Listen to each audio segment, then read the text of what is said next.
Valheim is the game that we all needed right now, especially after what happened with Cyberpunk. You know what I mean. You know what I mean. The best way I can describe this game is that it's open world, randomly generated, almost Skyrim, that you can play online with your friends. Rust survival style, with RPG mechanics and huge bosses. Here's my first impressions along with some tips, especially on building and getting started, so you're not as confused as I was. First things first, after you're dropped in, you're gonna have to go and get some wood and some stones and make some stuff. Axes, maybe a club or something. But what you're gonna wanna do is build your first base.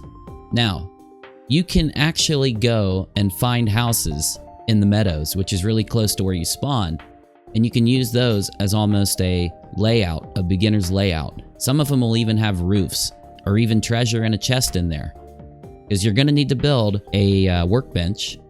You're gonna need to build a bed and a campfire. That way you can sleep there, set your spawn point, and be good to go. Next thing is actual building. I didn't know this. The houses you build have to make sense. If you build out like in 7 Days to Die, or Rust, or other games, you can't just, like in Minecraft, connect a bunch of dirt blocks together. They'll actually fall in this game. And how it tells you is through a color-coded system. When you go to lay parts of your house, if there is good structure, like for the foundation or the floor or the walls, it'll be blue when you go to place it. If it's yellow, it's giving you a warning. It's saying that it's weak. Green means it's all good, and red means it's likely to fall in if you place this item. So if you put some ceiling up and it's not got a support beam near it, or there's nothing holding it up, the game will most likely cause it to fall in. You'll get your wood back. I'm just letting you know. I had no clue about this until today. I would have loved to have it on my stream last night when I played this for 5 hours. I don't know. I was hooked. This game's awesome. Also, here are some just basic tips you might need. Sneaking up on deer is good. You're gonna want to collect as many deer pelts as you can when you get started, so you're gonna want to sneak up on them. They get spooked, and you don't have a bow yet. You also are gonna have to kill boars to make your bow. So when you see a boar, go ahead and jump in and fight it. When you're fighting, you'll be able to block and dodge, and that's your most important way of defending yourself and actually winning.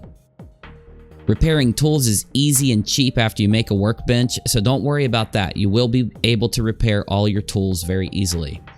Benches and your bed must be under a roof, but your campfire can't, because if your house is closed in, the smoke is going to kill you. I know, pretty cool, right? You might have to make a chimney or put a window next to your fire. And if you use a chimney and you just cut a little hole out of your ceiling, the water will actually come in when it rains and put your fire out. So you're gonna have to actually make a chimney. I'll try to put a clip of me building one in if I can find it, but maybe not. Okay, pick up all the branches you see, chop down smaller trees in the beginning. It's fast to do this, and until your wood chopping is leveled up, you're gonna wanna get wood fast instead of knocking down trees real slow. That's just in the very beginning though. When you chop down trees, it's gonna cause these little gray dwarves to attack you. That's what gets them to come out and attack you for the most part. If you go out into the meadow and chop down small trees or pick up the branches that are on the ground, you're not gonna get attacked like you would in the woods, okay? So those of you that are getting tired of that, there's a tip for you. All right, what else do I have here? Let's get into some of the more advanced stuff. In the beginning, I'm not going towards the mid game or the end game. You're gonna need 2 deer trophies. These are items you get from killing deers in order to summon the boss. I thought you only needed 1. I had to run back, grab another deer trophy to go back and summon the first boss. And the first boss is pretty easily handled. Dodging is really forgiving in this game. You dodge by holding your right click and then hitting spacebar in the direction you want to dodge. So once you start fighting this boss, you will want to bring a couple bows. If you can. If you can't, you're gonna have to finish the boss off with melee. You will break your bow using it to kill the boss. And you're gonna need a lot of arrows. After you kill the boss, you're gonna wonder, how do I find the Black Forest? You basically just walk around until you find it. These are randomly generated worlds. Mine was to the west. I've heard of other people's being a little bit north, a little bit south, so I don't know. Just got to go around until you find it. And the mountain you'll find is the snowy area, and you really don't want to go there. You're going to die really quickly if you get stuck in the mountain. Found that out the hard way, but luckily, right before I died, I got out of there, so. Here's something for later on. Once you get to the Black Forest, you'll have the Grey Dwarves coming at you in groups instead of like a single one here and there. And you're going to see that they bring some really big versions of themselves to try to knock down your house. It's like the zombie thing in Minecraft at night, or 7 Days to Die, the invasions. We all know about that if you watch my streams. One thing you can do is put up stake walls around your base or house. Stake walls are those pointy-tipped fences. You know what I'm saying. So you put that around the perimeter, and then you can actually put little planks, you know what I'm saying, little floors that you could put some poles up to keep it up. Remember what I said about structure. And then you can pick these guys off with your bow when they come to attack you. You're going to know because it'll say the forest is moving. These are timed events. They eventually will run away if you don't kill them all. So you can repair your wall and just hold out until they leave if you don't want to kill them. But I suggest killing them. It raises your stats. You're going to need to do that. Any other tips? Any other things I have for your first foray into Valheim? Basically, not really. I just want to say that I am very impressed by this game. When Cyberpunk was supposed to come out, it was going to be this open world simulation of a cyberpunk universe. And, you know, I wanted to have a game that we could play live and make videos about that had some meat to it.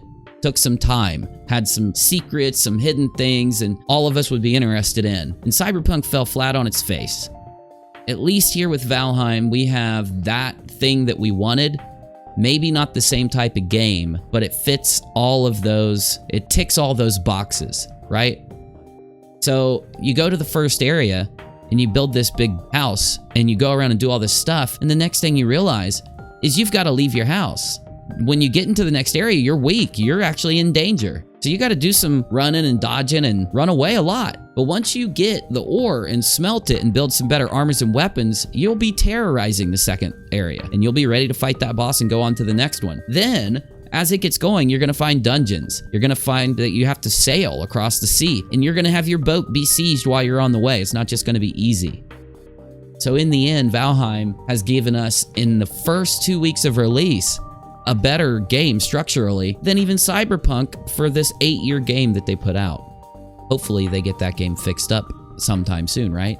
And I'll end this out by saying, let me know what you think. Leave me comments. Tell me what you like about Valheim, what you want to see in Valheim. Where do you think it'll go? Is this going to be another game where it comes out, the developers get really rich and they make a lot of money, and the next thing you know, they stop supporting the game. They don't add a lot to it, and it's a really slow crawl. Or are they going to be motivated by this and make this game one of the best games we see in 2021? Well, the good news is, it's already one of the best games we've seen in a long time. So if you haven't picked it up, make sure you do now, because as the developer adds more in-game content and puts more work into this, they probably will raise the price of the game. It's only $20 on Steam right now.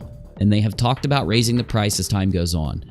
I think that promise, raising the price, is them telling us they're not just going to run away on us. They're actually going to make this game into something huge. And it's already massive. You can play with all your friends in private worlds. You don't have to worry about hackers. Don't have to worry about all that other garbage you've been dealing with. It's just a lot of fun. And it's built for teamwork. I don't want to waste any more of your time. If you liked what you saw, hit the like button, subscribe, join the channel if you want. You don't have to do any of those things, though. You can even downvote me. Either way, thanks for watching. I'm out.